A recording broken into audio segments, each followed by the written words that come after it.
All right, here we go. Here we go. So for today's video, I'm gonna do a little commentary on a TV show that occurred a few years ago. Back in 1989. I think this was, I don't know if it, for Rob, his first time where they did a televised finals. Definitely for me is my first time. Just to kind of set the stage, JAT is one of our end of the year tournaments. I don't know if they considered it one of the big ones, but it was definitely big in regards to knowing that it was going to be a TV finals. So leading up to this, there's three divisions. We had the JT Farm Club, then we had the girls, and then we had basically the regular JAT. The top boys in the area. So here we did. Actually, the tournament began. It was a weekend before. So I think this was filmed on a Sunday.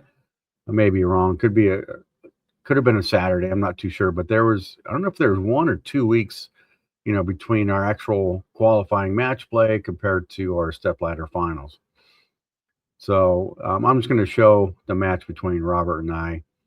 And at this point, I'm about 18. I'm 18 here, and Robert's just about to turn 16 because there's about a 2.5 year difference between us.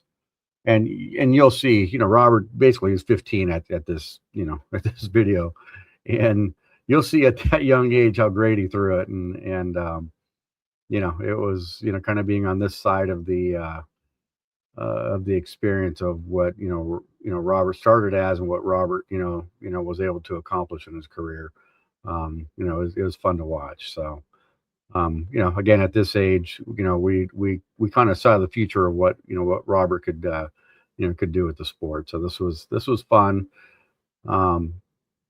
I don't know if he was nervous, but I know I was nervous, and you'll see that in my first shot. Just how nervous I was. But anyway, so here I'll kind of show my first shot here, just so we kind of get an idea of what the quality of the show looks like and everything. So let me see here. Okay, David, here we go. Our final. So I don't know how this audio is going to work out. I tried to change some audio settings compared to my previous video, or my first video that I made, because it was picking up, the audio from the video is being picked up on my mic, and when I'm talking, when the video is going, somehow the audio doesn't sound all that great. So hopefully this is going to sound a lot better. I'll find out. Match of the day in the boys division. Starting the match, David Cogswell. David's an 18-year-old from San Fernando. Says he's lived there all his life. Right-hander. Opening the match on ring 11. Yep, Stone 9. It was, it was a pretty decent shot, even though I'm sure I don't remember how I was feeling. I just knew that I was nervous, being on TV, and the nerves were kind of playing on me a little bit. I knew I was going to be nervous, so I tried to accept the nerves and just try to try to go out and bowl especially your first shot on TV. Like I said, it was a lot of fun. So you're going to see a little nerves right here. Solid 9. Beautiful shot. These two bowlers in particular, did some tremendous.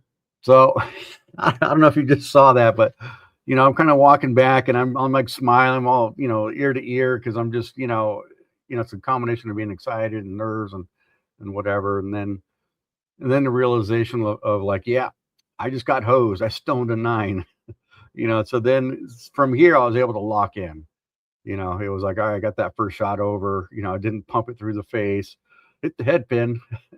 So for after that first shot, and after I kind of things kind of normalized a little bit for me, and yeah, so tremendous scores this week. David Cogswell had a 289 this week and shot in 774 series during the tournament. And he averaged 223 during this tournament, which is almost unheard of in junior bowling. 223. 223. That's a great week in any tournament. It covers the 9 with no problem. You can see there, I'm still like a little bit smirking, because I'm, trying to get over the nervousness of, being on TV. So, anyway, so now we get to see Rob's first shot. So,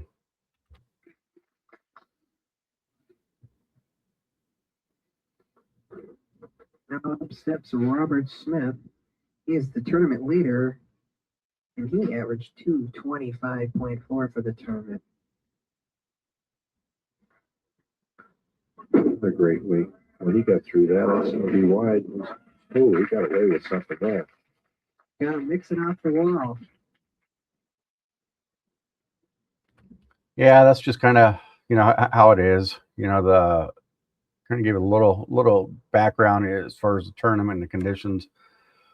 We had, I think it was 16 games, may have been 12, but I think 16 games of qualifying on a Saturday, and then we had a top 24 match play. Maybe not. Maybe it was just the top 16, because I think 24 games would have been a little bit much for us on the Sunday. So I think it was just 16 and 16. For our no, we had 24. We had 24 match play games.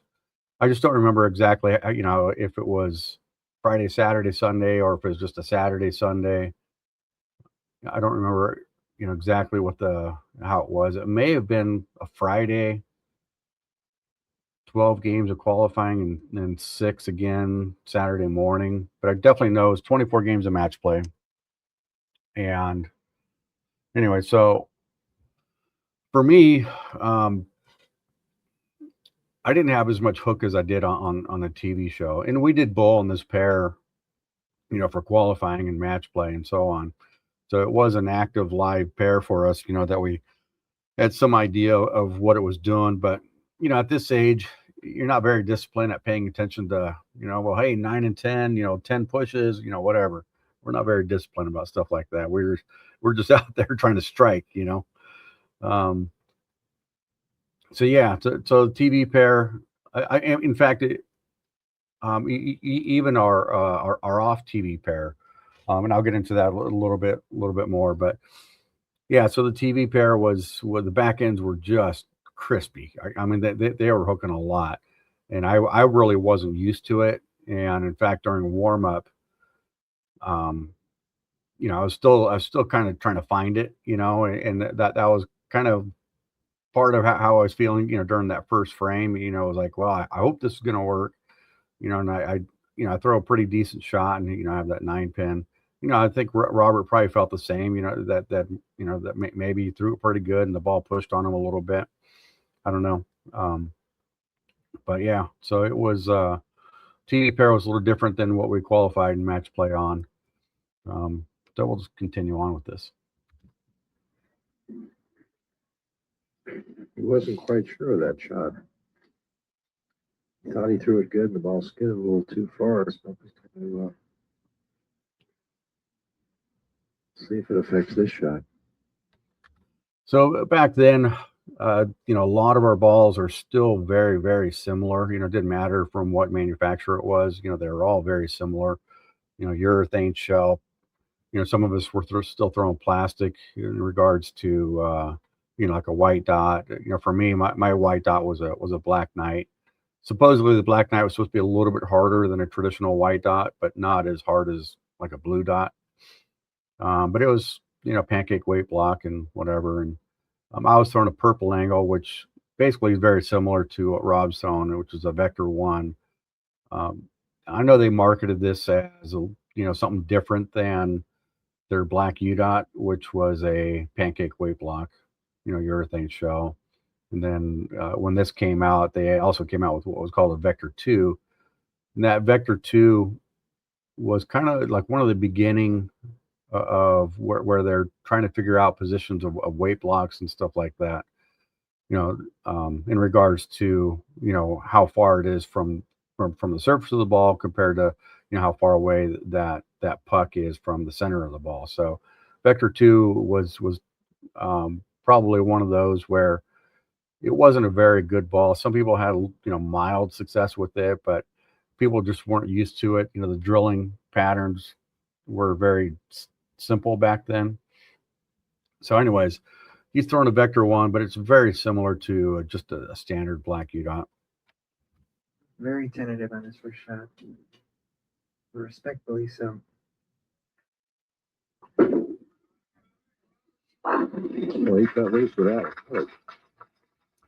Yeah, you see that one, I think he, got his legs under him, and, he threw that one pretty well. So, that's Robert. He's one of the best. He's one of the best young talents. He's only 15 years old, and he's just throws a tremendous ball. It's amazing what these young men can do. 15 years old, he averaged 225 for the week.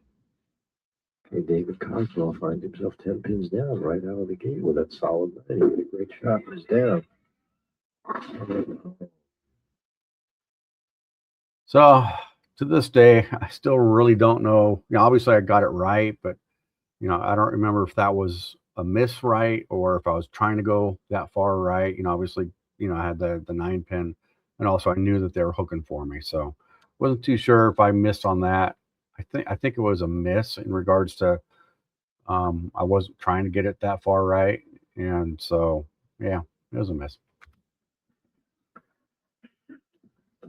Right lane 12 is definitely tighter. And David got that ball well out on the lane, got it way down the lane. It's broke too late. Nothing he could do. Left a real strange lead. The 2-4-6-10. I've never seen it. Very difficult. Oh, Very close. We had an interesting scenario this week. One of the bowlers that we showed before. So you see here, I'm pretty far down already. 2 frames in. Not very good count, and pretty far down already. Or one of the guests, Bobby Drake, had bowled tremendously also, but he had a 4-game stint in where he had no hope. He had 4 bowlers, starting off with Troy Blather, who shot 300 against him, and then Ed Neville the next game stepped up and shot 299, and then Frank Flores stepped up and shot 278, and then our tournament leader, Robert Smith, followed right behind him with a 278, and just tremendous score shot against him, but he took it all in stride as great attitude. I wouldn't want any part of those 4 matches. Another solid match.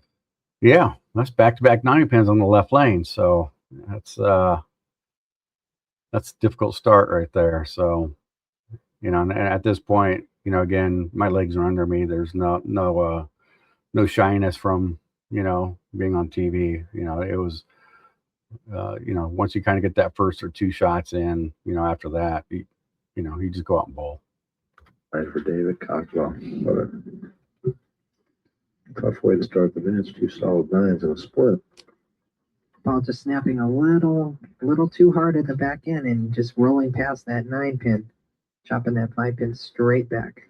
David's really got a nice game. I can see great things happening in his future bowling. Smooth, keeps his head still. Good balance.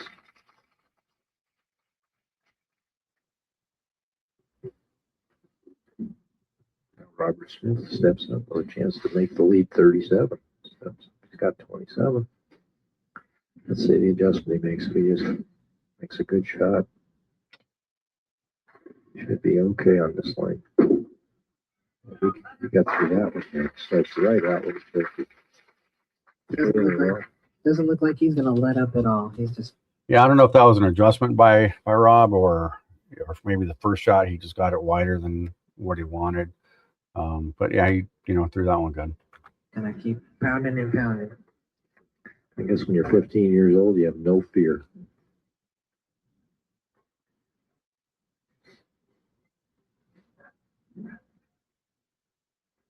Robert Smith is residing in Simi Valley, California.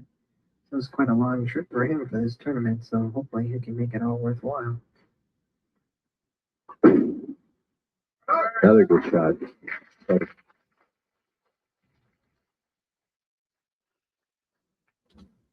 Yeah, I'm in trouble. You know, it's like, yeah, even that split, you know, I just got a little wide, and you know, I did get it back to the 1-3, but you know, that was still a painful open. 4 in a row to take a 47-pin lead.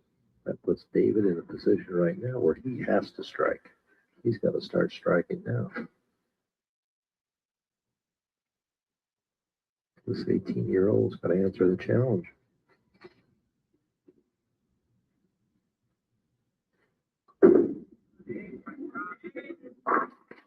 Trips the board, stay in the match. Yeah, you can see I'm still high there, you know, and yeah, I get that, you know, little roll 4 or whatever. I'm still a little bit high, and I don't remember if I was moving or if I was moving my feet or moving my eyes. It was a few years ago, so I don't remember. Good advice, right in line. You must be able to hear us down here. Maybe. We asked David before the match what his strategy would be for winning today's match. And this. Oh, so here's my commentary that they recorded, you know, before the show. So, yeah, I'll go ahead and play that. This was his answer. The strategy I'll be using today to win today's match is stay within myself and just play the lane. Don't even worry about my opponent, and I'll do fine.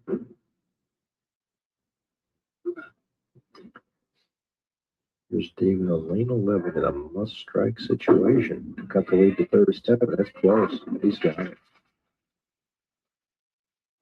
No chance for the 9-pin to stand up on that shot. Just a dead flush in the pocket. Oh, he only could have left the 8. Yeah, that's true.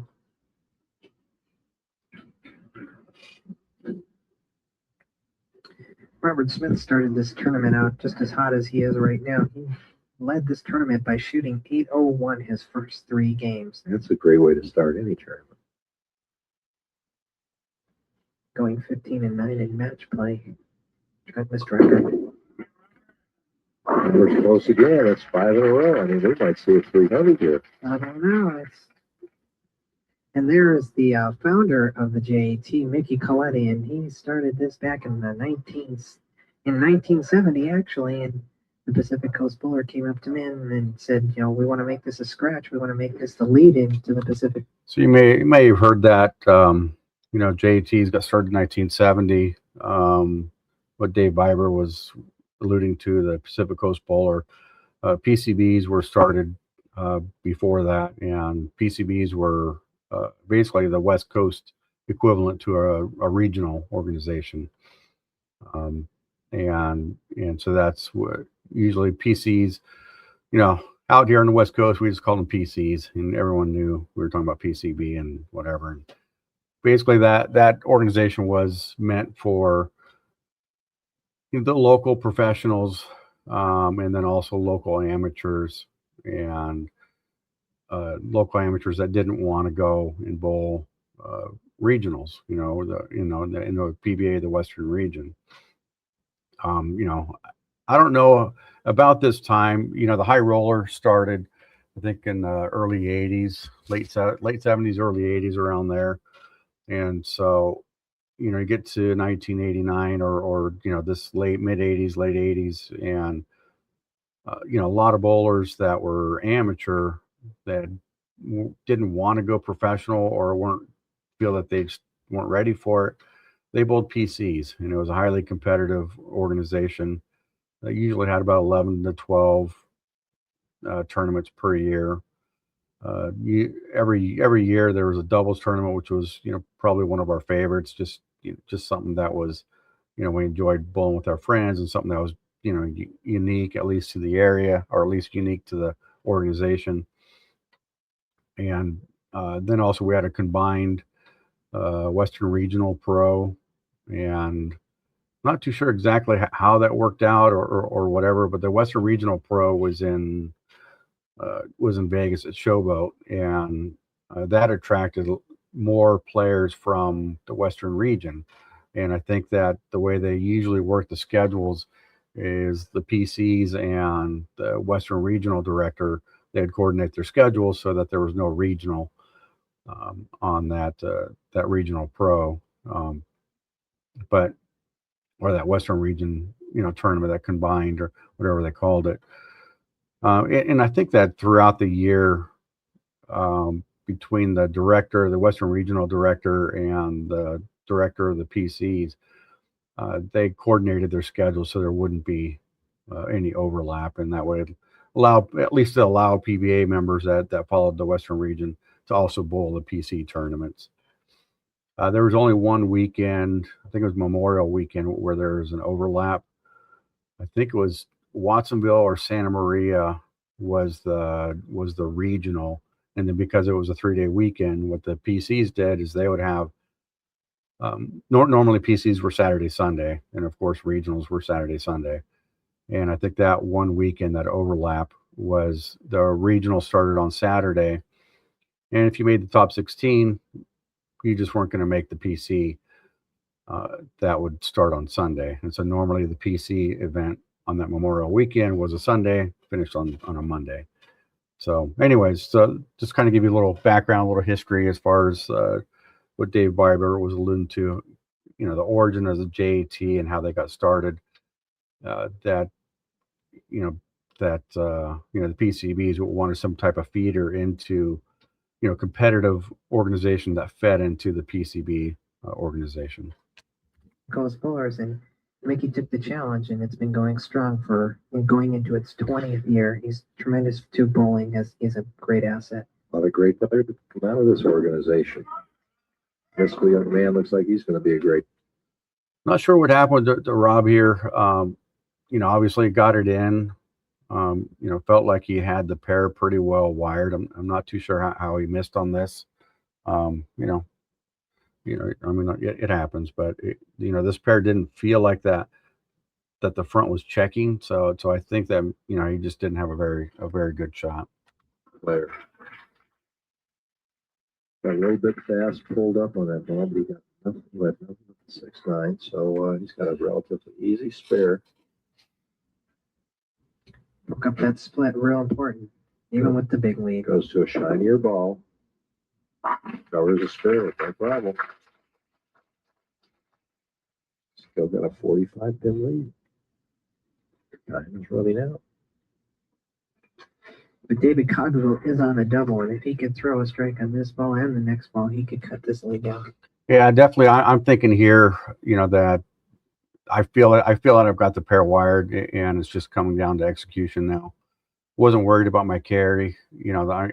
Back in these days, I wound up on it pretty good, and you can see I'm circling Robert, and that's just the way it was back then. My ball speed wasn't what Robert's was, and my ball roll was a little bit different, and I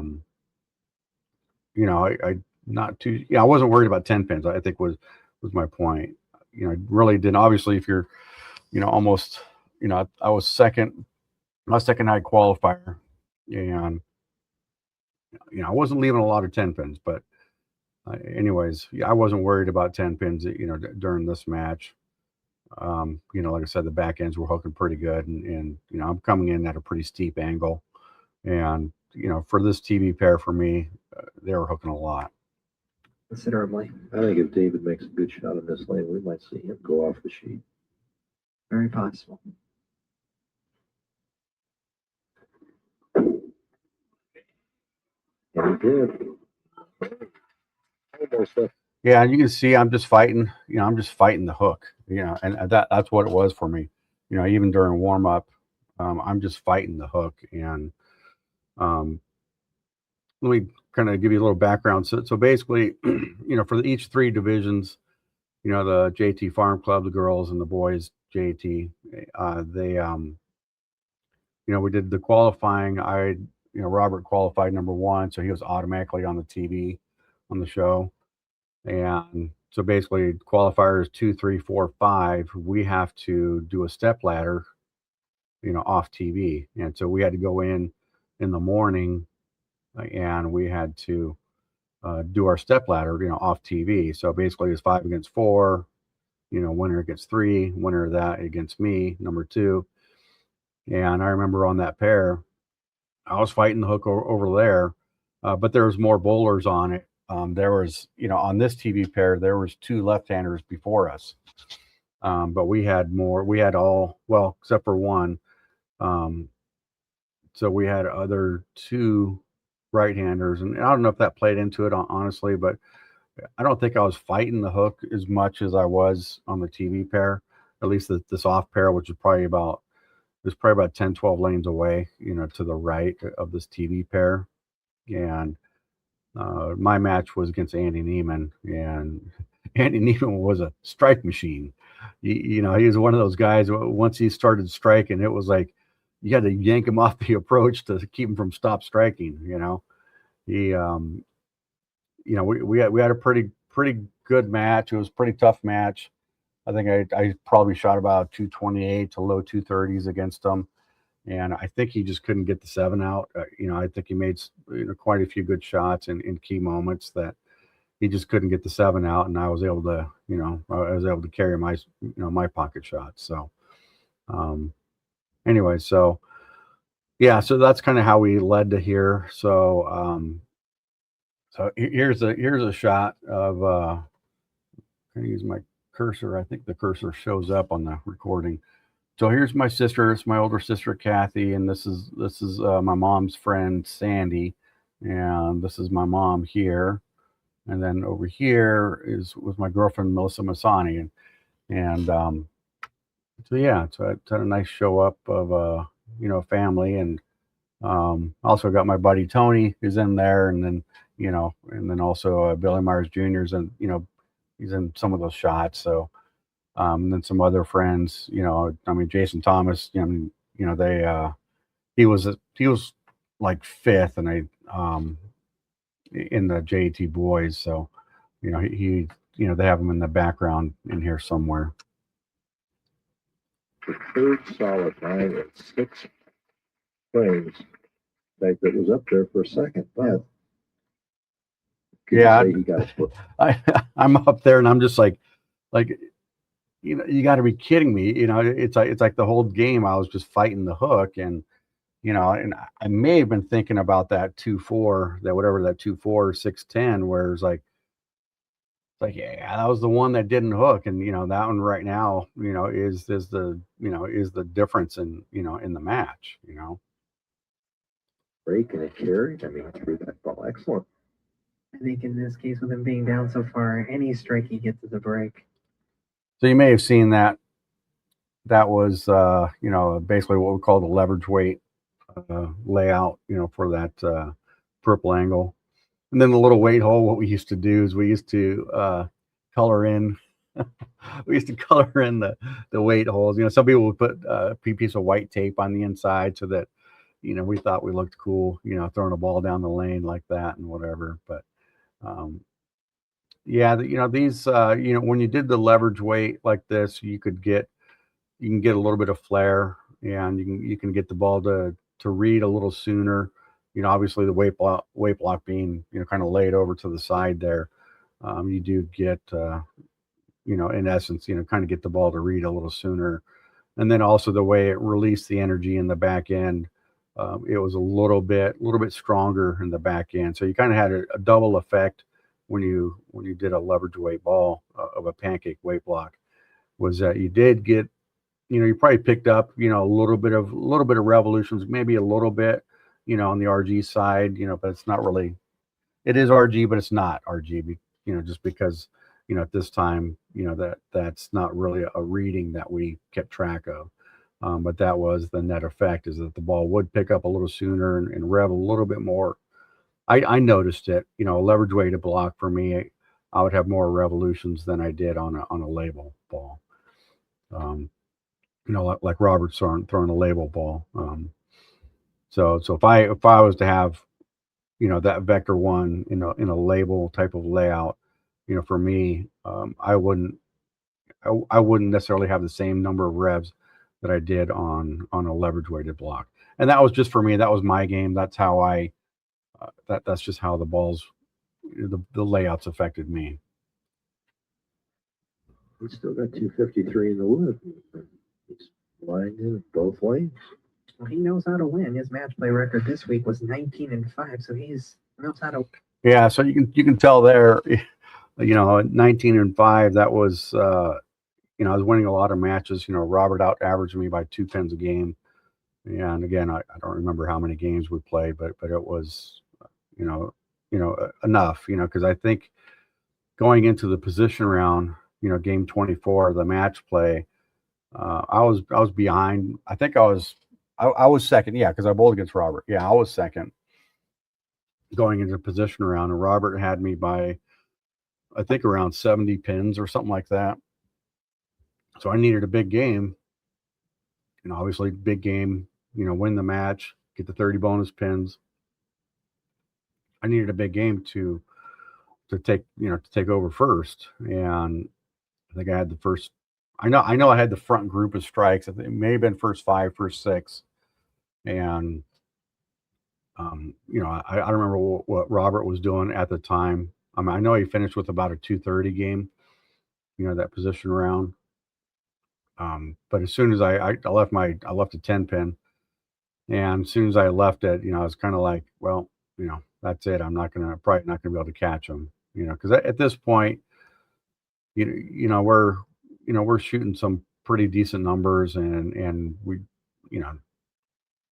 when you're at that stage, of your match play, the lanes, and the lanes aren't really changing that fast for us, with type of equipment that we're using, back then.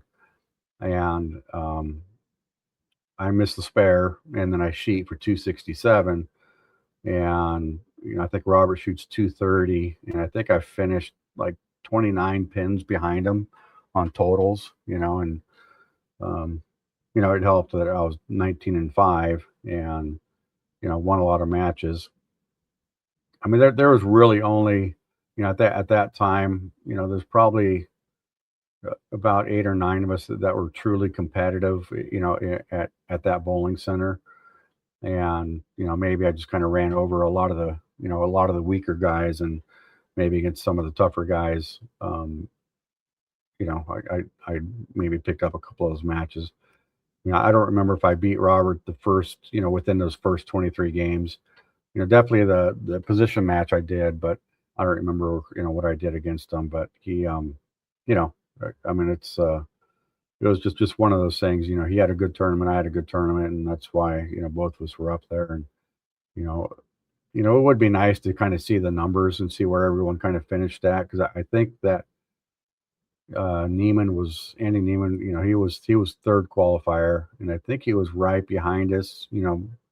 Maybe not that close, but kind of pretty decently close. Wasn't that far off, but it would be nice to have those numbers.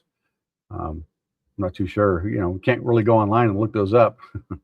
So, anyways, here I'm getting up to hopefully with a 4-bagger here, and let's see. Win the big games. That's good any week. There's a shot for a 4-bagger. Yeah, so here, if you kind of go back a little bit, I kind of fell off a touch, and I just didn't project the ball down lane, and basically, like I said, I've been fighting the hook. That's close. So yeah, fast 8, very easily could have rolled those, if that 2-pin, off the wall would have hit either the 4 or the 7, it probably would have twisted and knocked the 6 or the 4-7 out. But fast 8, and it is what it is. 4-7, a pin went right between the two. Another bad break. I thought he threw that ball exceptionally well. We'll throw one bad shot. Yeah, for my game, I if I slide out, for whatever reason, if it's tempo or just maybe a touch off balance, just maybe timing just wasn't there. For me, sliding out isn't necessarily a bad thing. I mean, it's not great, but my arm swing and my footwork is usually decent enough to keep the ball on target. But I think I probably needed that extra little plant, to project the ball down lane a little bit better, and it didn't really happen. It felt like it was probably about 90% shot, where many times that ball, probably stays on target and doesn't go high like it did there. But, it is what it is. And I don't know, maybe that front part of the lane started drying up because, we saw Robert last time on that left lane, he went high, but again, I don't know if he threw it well or not. Be down by 37. Down but not out. He's hanging on by his fingernails. We'll see. Well, the best he can do now is 231, so Robert will just have to stay clean, but sometimes that's tough to do. Especially under the lights of the camera.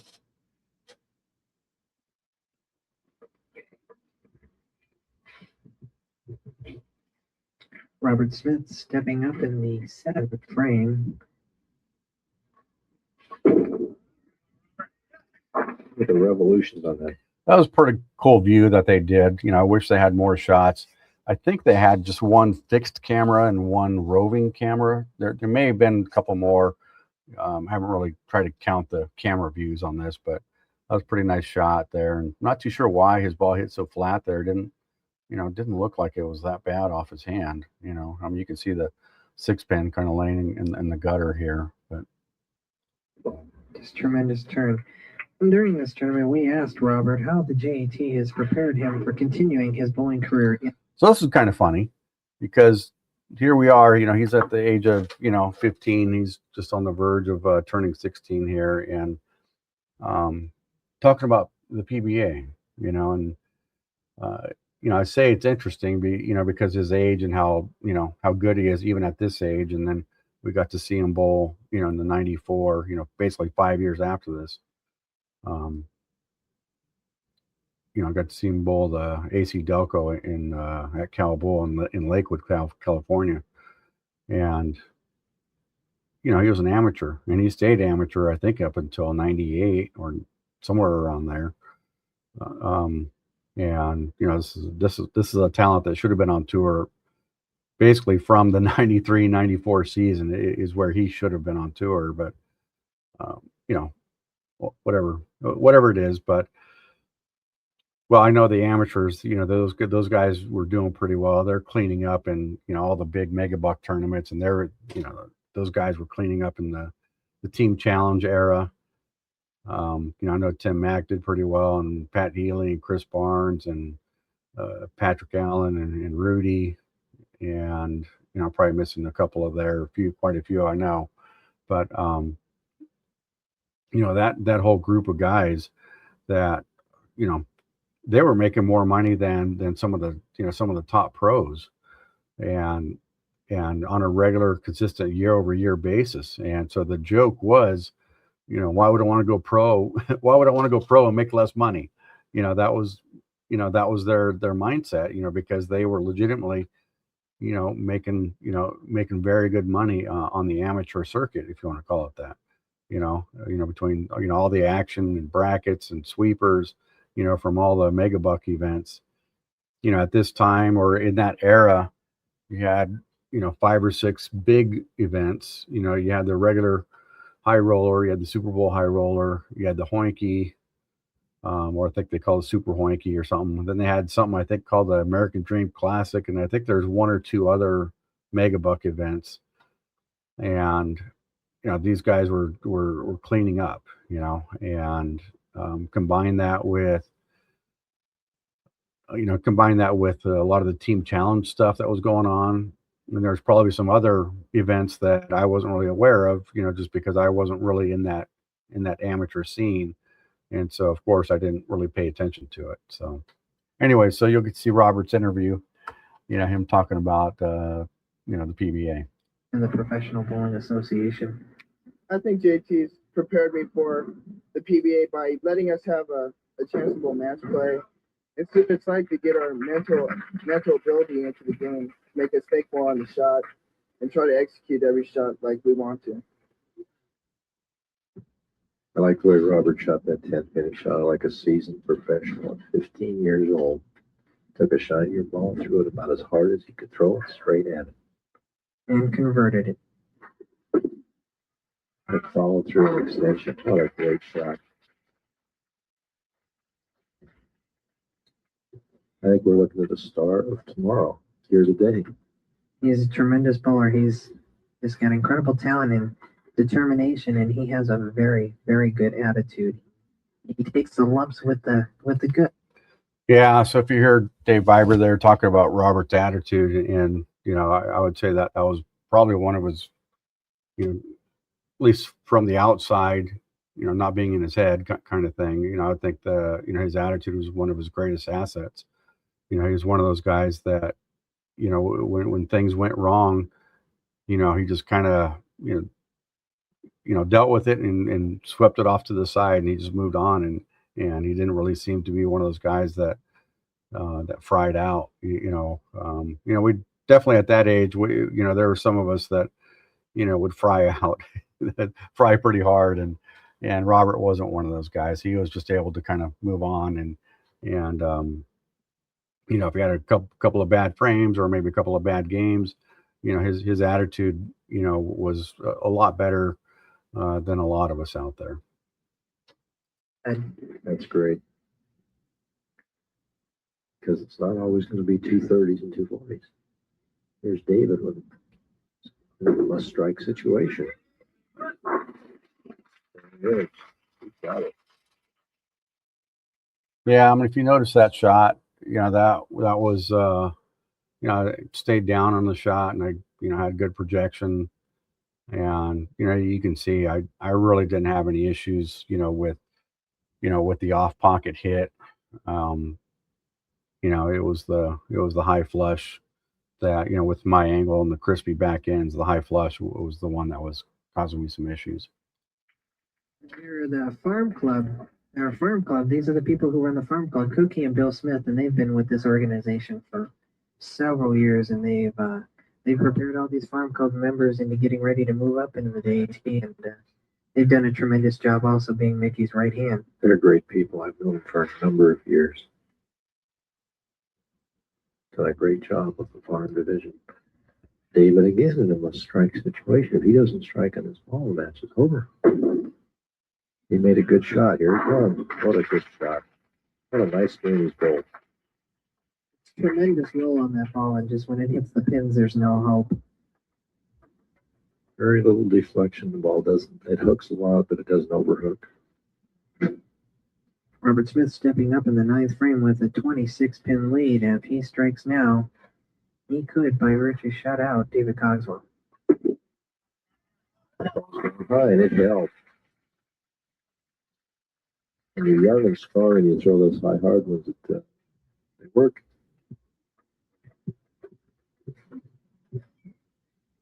That's that built-in instinct that made all great bowlers great. Just like some of the ones who came out on. Yeah, so he's sitting here. He just needs a mark. I don't remember if he strikes or spares, but he just needs a mark at this point just to lock me out. So for these organizations, Mark Baker is a prime example. George Branham III, and numerous others. They didn't have the JAT when I was young, when I was Robert's age. There's your winner. Best David can do is 231. Robert Smith has 234 without. Yeah, I was wrong. He just needed a mark or needed to count to, to lock me out. So it is what it is. He's working on a 246 pace. He covered the 10, no problem. There's a JAT champion. Tremendous bowling by both these bowlers. David Cogswell getting some bad breaks early in the game, put him a little far behind, and Robert Smith just never let up.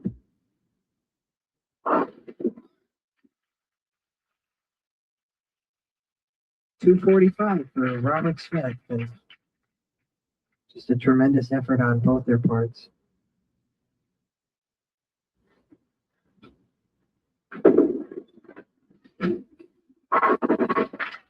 Now it looks like they're just kind of going through the motions. There's your winner's family. There's Robert Smith's. Oh, that's this David Cogswell's family members.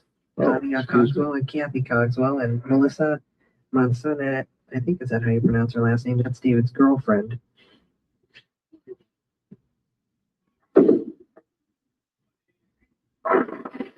He carried the 9-pin. A little too late, unfortunately, for David Cogswell. I was close. I said he. There's my Black Knight.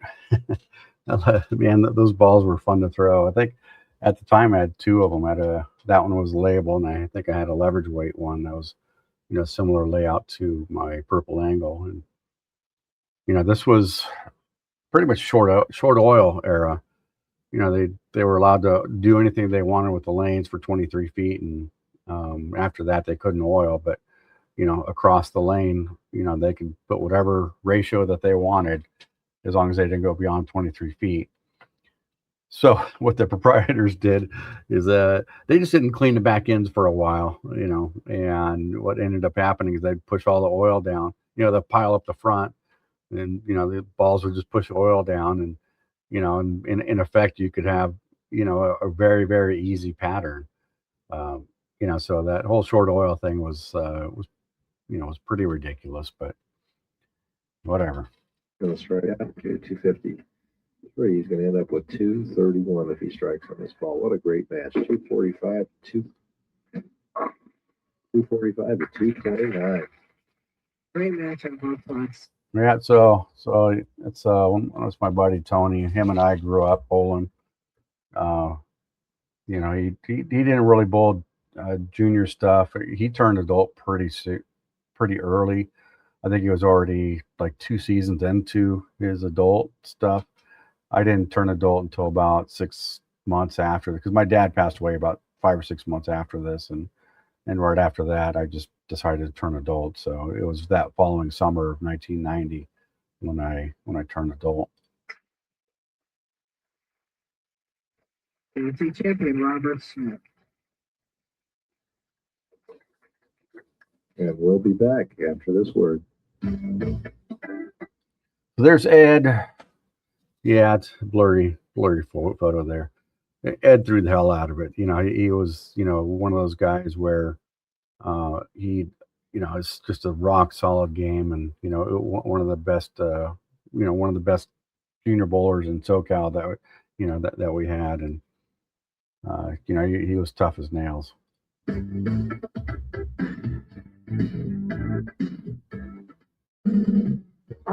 Those ads. League bowler from off. That's why try and get through. Bowlers use Robbie's. There's a Robbie's wrist guard. What else we got? Oh, here's Andy. Let me see.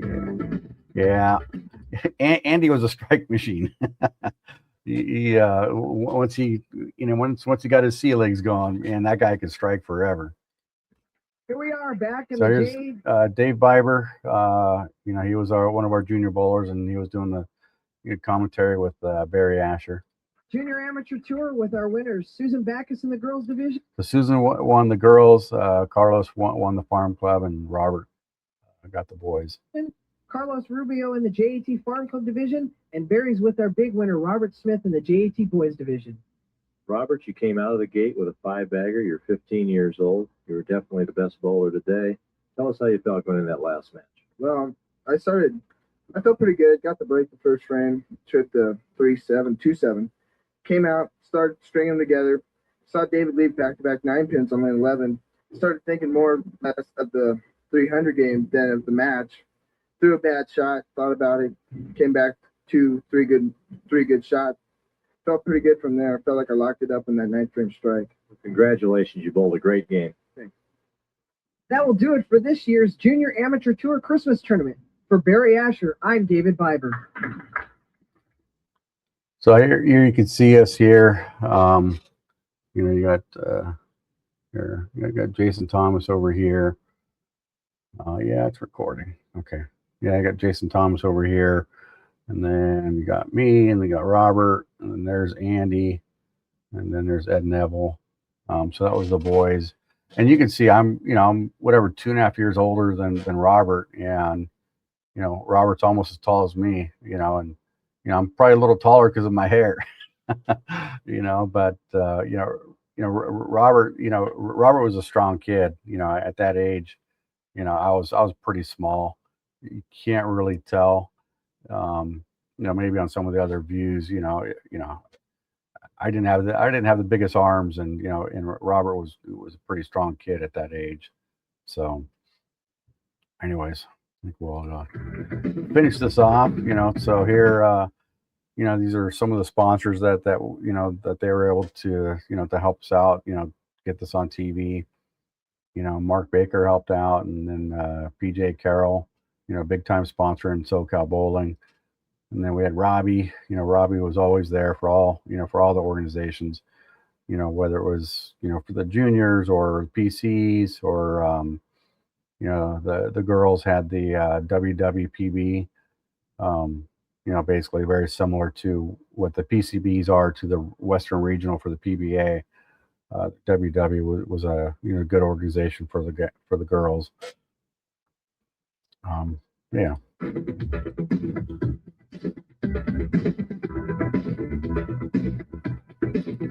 So Mickey Coletti, so he was founder of the JAT, and he was he took care of us. He was he was one of the best. So this was televised on some channel 18.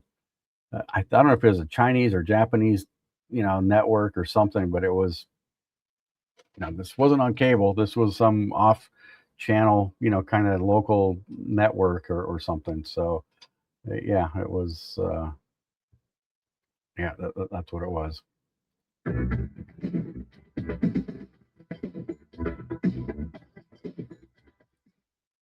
So I'll just wrap this up. So yeah, that was that was really fun. I haven't watched this video in a while.